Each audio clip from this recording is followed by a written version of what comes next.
Struggling to record vendor refunds in Zoho Books? Create a vendor credit in under 2 minutes with this simple workflow. We'll start from the dashboard, navigate to Purchases, then create and fill out a vendor credit step by step. All right, start by opening Zoho Books. Then, go ahead and click on Purchases in the left sidebar. Now, from the Purchases menu, select Vendor Credits. And finally, click the Create Vendor Credits button to get started. First, click on the Select a Vendor dropdown. For this example, choose Bobby AI from the list. Now, type in the credit note number. Then, enter the order number as well. Next, click on Item Details to expand that section.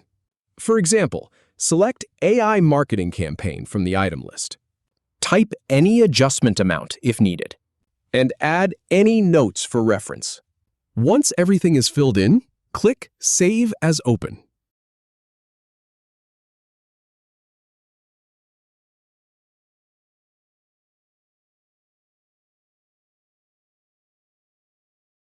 Finally, review the vendor credit record to confirm it's correct. That's it. You're all set. If you have any feedback or if any info is inaccurate, please leave a comment below. We'll do our best to answer or redo the video if needed. Thanks for watching.